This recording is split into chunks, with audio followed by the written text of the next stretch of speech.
മഹാരാജാവ് തിരുമേനിയുടെ കൽപ്പനയനുസരിച്ച് നിങ്ങളെ ബന്ധനസ്ഥനാക്കാൻ വന്നിരിക്കുകയാണ് ഞാൻ. മഹാരാജാവിന്റെ കൽപ്പന അനുസരിച്ചു? എന്താ സംശയം? എനിക്ക് സംശയമൊന്നുമില്ല. ഞങ്ങളില്ലെങ്കിലും ഓടിപ്പോകാൻ വന്നതല്ല ഞാൻ. രാജദ്രോഹികളെ വിശ്വസിക്കാൻ വയ്യ. ആരാ രാജദ്രോഹി?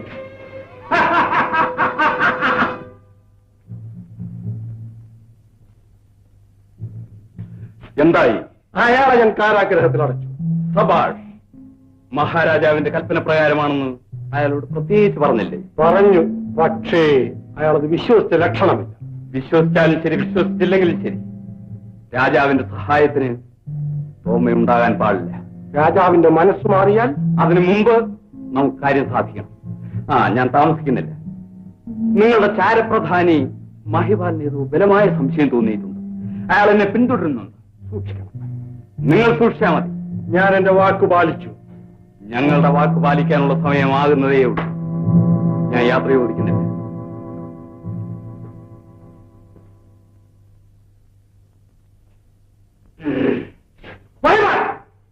ഞാനും നിരായുധനല്ല. പക്ഷേ നമ്മൾ തമ്മിൽ ഒരു പോരാട്ടം ആവശ്യമുണ്ട്. നിങ്ങൾ നീതി നിറവേറ്റണമെന്ന് നിർബന്ധമുള്ളൊരു ഉദ്യോഗസ്ഥൻ. നീതി നിറവേറ്റണമെന്നുള്ള ഉദ്യോഗസ്ഥൻ എന്നിട്ടാണോ അനുമതി കൂടാതെ എന്റെ വാസസ്ഥലത്ത് കടന്നു വന്നത്? കർത്തവ്യ നിർവഹണത്തിൽ എവിടെ പ്രവേശിക്കുന്നതിനും എനിക്ക് അനുമതിയുണ്ട്. ഞാൻ ആരാണെന്ന് നിങ്ങൾ പറഞ്ഞിട്ടില്ലല്ലോ. ഇല്ല. തിരുമേനി കഴിഞ്ഞാൽ ഞങ്ങളുടെ ഏറ്റവും വലിയ മേലധികാരി. നിങ്ങളെ എനിക്ക് എന്തും ചെയ്യാൻ കഴിയില്ല. ഒരു രാജ്യദ്രോഹിക്ക് അതിനുള്ള കഴിവില്ല. ഈ നിമിഷം നിങ്ങളെ തറങ്കലടയ്ക്കാനുള്ള എല്ലാ ഏർപ്പാടുകളും ഞാൻ ചെയ്തിട്ടുണ്ട്. മഹിപാൽ, നിങ്ങൾ എന്നെ ചതിക്കരുത്. നിങ്ങളെ രക്ഷിക്കാവുന്ന കുറ്റമല്ല നിങ്ങൾ ചെയ്തിട്ടുള്ളത്. ഞാൻ പറയുന്നത് കേൾക്കൂ. നിങ്ങളെ ഞാൻ നാട്ടിലെ മന്ത്രിയാക്കും. പെറ്റ നാടിന്റെ മാനം വിറ്റ് കിട്ടുന്ന നേട്ടം എനിക്ക് വേണ്ട. എന്ന് നിങ്ങൾ ചാരനായി കഴിഞ്ഞുകൂടിയാൽ മതിയെന്നാണോ നിങ്ങളുടെ വിചാരം? മതിയങ്ങുന്നു. ഉള്ളത് കൊണ്ട് ഞാൻ തികച്ചും തൃപ്തനാണ്. നിങ്ങൾ പറയുന്നത് എന്തും അനുസരിക്കാൻ ഞാൻ തയ്യാറാണ്. അങ്ങക്ക് ഈ രാജ്യത്തിന്റെ ഭരണാധികാരിയായിരിക്കും. അതിനുവേണ്ടി എന്തിനെ കുറുക്കു വഴി? അവർ അങ്ങേ കൈവിട്ടാലുള്ള ഗതി? ഇല്ല മഹിപാൽ, അവരെന്നെ കൈവിടുകയില്ല. എങ്ങനെ നിശ്ചയിച്ചു? അധികാരത്തിന് വേണ്ടി സ്വന്തം ആളുകളെ വഞ്ചിക്കാൻ മടിക്കാത്ത അങ്ങേ ഏത് പട്ടികയിലാണ് ഉൾപ്പെടുത്തിയിട്ടുള്ളതെന്ന് ആലോചിക്കുന്നുണ്ട്. മഹിപാൽ, തിരുമേനിക്ക് ആൺമക്കളില്ല. ഒരേ ഒരു മകൾ. കാലും കയ്യും തളർന്നു കിടക്കുന്ന കുമാരിയെ ഇനി ഒരു രാജകുമാരൻ പരിണയിക്കുമെന്ന് തോന്നുന്നുമില്ല. അതുകൊണ്ട് തന്റെ വാത്സല്യപുത്രിയുടെ വിവാഹം നടന്നു കാണാൻ തിരുമേനി എന്ത് വിട്ടുവീഴ്ചയ്ക്കും തയ്യാറാകും.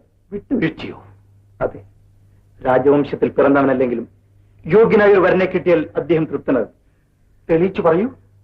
രാജകുമാരിയെ നിങ്ങൾ വിവാഹം ചെയ്യാമെന്ന് സമ്മതിച്ചാൽ അദ്ദേഹം അത് എതിർക്കുകയില്ല. മഹിപാൽ, എന്റെ ബുദ്ധിശൂന്യതയിൽ എനിക്ക് മാപ്പ് തരൂ.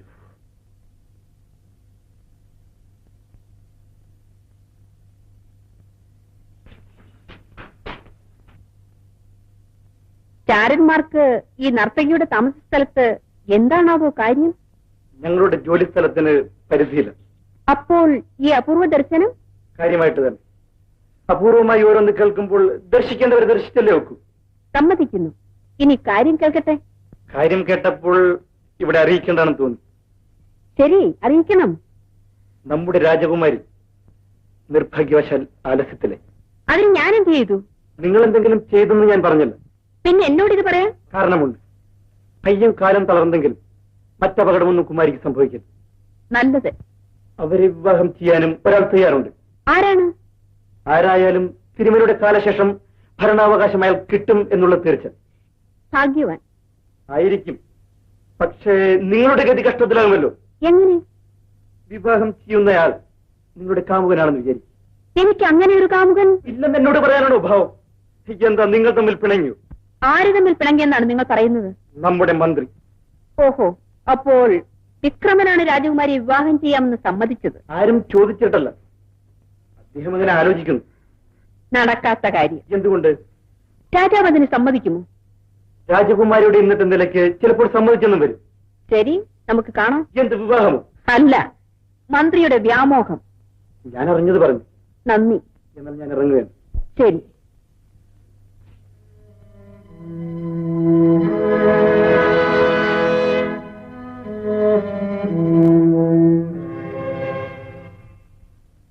പ്രഭു, അങ്ങേക്ക് ഇങ്ങനെ ഒരു ശിക്ഷ ബോധമുള്ളവർ ആരും നൽകിയില്ല. അങ്ങ് എന്ത് കുറ്റം ചെയ്തു? കൊള്ളയടിച്ചോ? മോഷ്ടിച്ചോ? കൊലപാതകം നടത്തിയോ? മഹാരാജാവായിരുന്നാലെന്ത്? സാമാന്യം ഒരു മര്യാദ പോലും ഇല്ലാതായാൽ ഇതിന് പകരം ചോദിക്കണം. ആ മഹാരാജാവിന്റെ അഹങ്കാരം അടിയോടെ അമർത്തിക്കണം. അങ്ങ് യുവാവ്, സുന്ദരൻ, ഒരു രാജാവാകാൻ എന്തുകൊണ്ടും യോഗ്യതയുള്ളവൻ. ഭരണപരിചയമില്ലെങ്കിൽ വേണ്ട, സഹായിക്കാൻ ഞാനുണ്ട്. സഹോദരി, അങ്ങനെ ഭംഗിവാക്കൊന്നും പറയണ്ട. അങ്ങയുടെ ഏത് ഇഷ്ടത്തിനും വഴങ്ങുന്ന ഒരു പാൽദാസിയായി എന്നെ കണക്കാക്കിയാൽ മതി. എന്നെ വിട്ടേക്കൂ. ഭൗതിക സുഖങ്ങളിൽ എനിക്ക് വ്യാമോഹമില്ല. എന്നെ അയച്ചവന്റെ കൽപ്പന നടത്തുക മാത്രമാണ് എന്റെ ജീവിത ലക്ഷ്യം. അതിനുള്ള എളുപ്പ വഴിയാണ് ഞാൻ പറയുന്നത്. ഈ രാജ്യം അങ്ങയുടെ അധീനതയിലായാൽ പ്രജകൾ അങ്ങയുടെ ആജ്ഞകൾ സ്വീകരിക്കും. അല്ലെങ്കിൽ ഒരു നിയമം മതി, അവർ അനുസരിക്കാൻ നിർബന്ധിതരാകും. അങ്ങനെ നിയമം കൊണ്ടോ നിർബന്ധം കൊണ്ടോ നിറവേറ്റാനുള്ളതല്ല ദൈവനിശ്ചയം. നിങ്ങൾക്ക് നല്ല ബുദ്ധി തോന്നാൻ ഇടവരട്ടെ.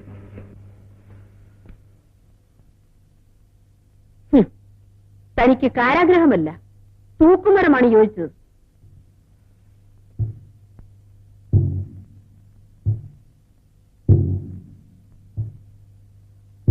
ശാന്തിനി, അപ്പോൾ ഇതാണ് നിന്റെ തൊഴിൽ. രാജാധികാരം തട്ടിയെടുക്കാൻ കണ്ടുപിടിച്ച പുതിയ പണി. നിങ്ങൾ കണ്ടുപിടിച്ചതിനേക്കാളും ഭേദം ഇതാണെന്ന് എനിക്ക് തോന്നി. ശാന്തിനി, ഇത് രാജദ്രോഹമാണ്. ഹോ, ഒരു രാജഭക്തൻ, എഴുന്നേൽക്കാൻ പോലും ആവതില്ലാത്ത രാജകുമാരിയെ പരിണയിച്ചാലും വേണ്ടില്ല, രാജാവായാൽ മതിയെന്ന് പറഞ്ഞു നടക്കുന്ന നാണം കെട്ടവൻ. ശാന്തിനി, ഇങ്ങനെ അങ്ങേ ആരും അധിക്ഷേപിക്കാനിടയാകരുത്.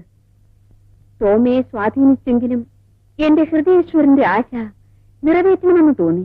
പക്ഷേ ആ നിർഗുണൻ ഒന്നിനും വഴങ്ങുന്നില്ല. എന്തു ചെയ്യും? ശാന്തിനി, ഞാൻ ചെയ്തത് തെറ്റാണെങ്കിൽ എന്നെ ശിക്ഷിച്ചുകൊള്ളൂ. നീ എന്നെ മഠയനാക്കുകയല്ലോ. ഒരു സ്ത്രീക്ക് ജീവിതത്തിൽ ഒരുത്തിനെ മാത്രമേ ആത്മാർത്ഥമായി സ്നേഹിക്കാൻ സാധിക്കൂ. നിങ്ങൾ എന്നെ മറന്നെന്ന് കരുതി മറി തടഞ്ഞു കിടക്കുന്ന രാജകുമാരി നമ്മുടെ ജീവിതത്തിന് തടസ്സമാകും. കൂടിയാൽ രാജാവിന്റെ കാലം വരെ കൊല്ലാതിരിക്കണം, അത്ര തന്നെ. അങ്ങനെ വഞ്ചിക്കയില്ലല്ലോ. നീ എന്നെ വഞ്ചിക്കാതിരുന്നാൽ മതി.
ഭഗവാനി, ആ ദുഷ്ടൻ ഇത്തിയേറ്റം കൊന്നിട്ടാണ് പോയിരിക്കുന്നത്.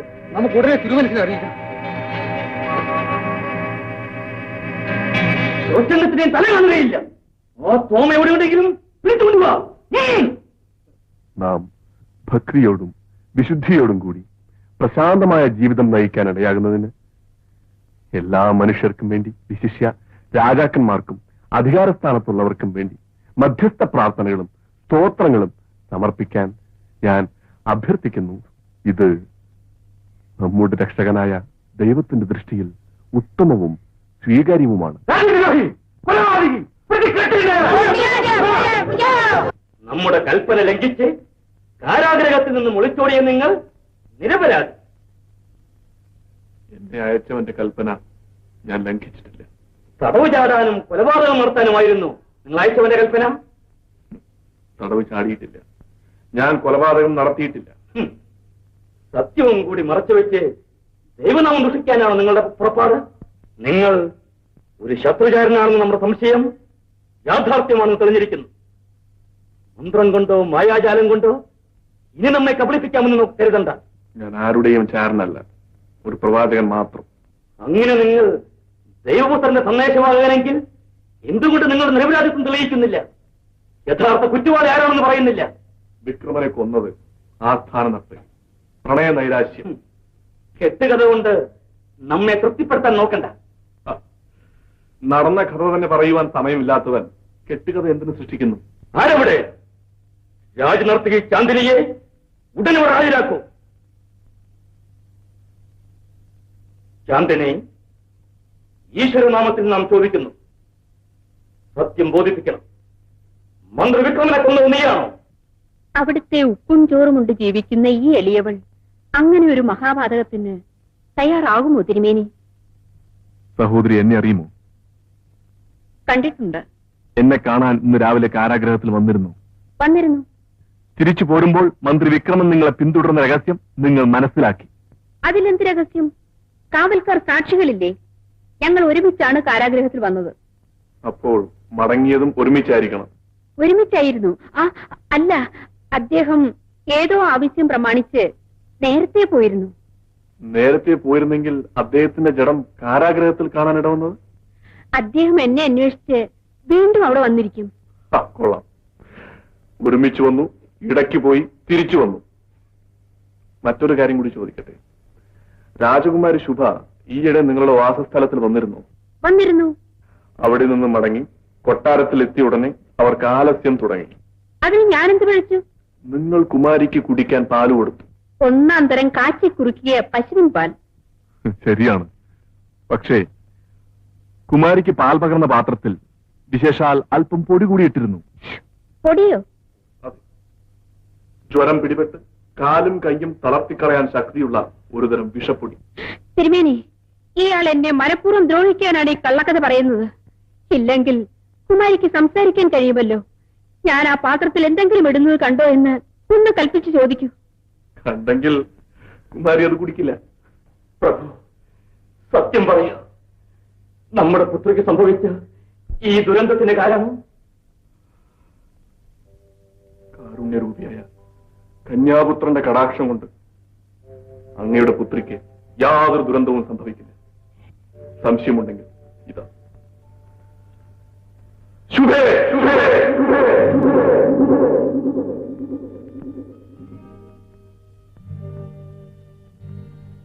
പ്രഭു, പ്രഭു, പ്രഭു.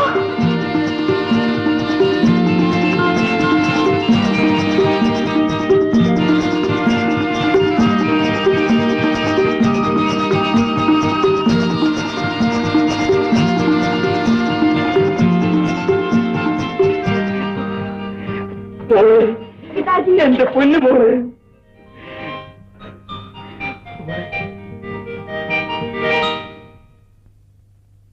ഈ വഞ്ചനയ്ക്ക് നൽകേണ്ട ശിക്ഷ എന്താണെന്ന് നമുക്കറിയാം. എങ്കിലും ഇവരുടെ സ്ത്രീ ആയതുകൊണ്ട് ഇവർക്ക് ചെയ്യാവുന്ന എല്ലാ സൗജന്യങ്ങളും നാം വകവയ്ക്കുന്നു. അതുകൊണ്ട് തൽക്കാലം അവരുടെ തല മുണ്ടനം ചെയ്ത് മുഖത്ത് ചെമ്പുള്ളിയും കരിമ്പുള്ളിയും കുത്തി കഴുതപ്പുറത്തിരുത്തി പെരുമ്പറ കൊട്ടി നാട്ടുകാരെ കാണിച്ച് നാട് കടത്തു.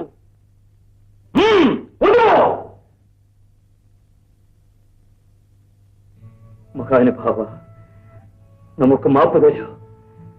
നാം അവിടുത്തെ മാഹാത്മ്യം മനസ്സിലാക്കാൻ കഴിയാത്ത മൂഢനായിപ്പോയി. നമുക്ക് മാപ്പ് തരൂ. ഇതാ, ഈ നിമിഷം മുതൽ നാം അവിടുത്തെ മാർഗം സ്വീകരിച്ചിരിക്കുന്നു. നമ്മുടെ മകളുടെ ആലസ്യം തീർത്ത് അവിടുന്ന് തന്നെ ആജീവനാന്തം ഇവളുടെ രക്ഷകനായിരിക്കണം. നമ്മുടെ കാലശേഷം ഈ രാജ്യഭാരം ഏറ്റെടുക്കണം. രാജൻ, ലൗകിക ജീവിതം എന്നെ ആകർഷിക്കുന്നില്ല. ഒരു കുടുംബത്തിനകത്ത് ഒതുക്കി നിർത്താൻ പറ്റുന്നതല്ല എന്റെ ലക്ഷ്യം. ഈ ചുരുങ്ങിയ ജീവിതകാലത്തിനുള്ളിൽ ചെയ്തു തീർക്കാൻ പ്രയാസമറിയാം ഭാരിച്ച ചുമതലകൾ ഏറ്റെടുത്തിട്ടുള്ളവനാണ് ഞാൻ. പരിശുദ്ധയായ ഈ രാജകുമാരിക്ക് അനുരൂപനായ ഒരു വരനെ ലഭിക്കും. കർത്താവ് അതിനനുഗ്രഹിക്കട്ടെ. ഇനി ആബാന്റെ കൂടെ കേരളത്തിലേക്കാണ് എന്റെ യാത്ര. ഞാൻ വരട്ടെ. നിങ്ങൾക്ക് നന്മ വരട്ടെ.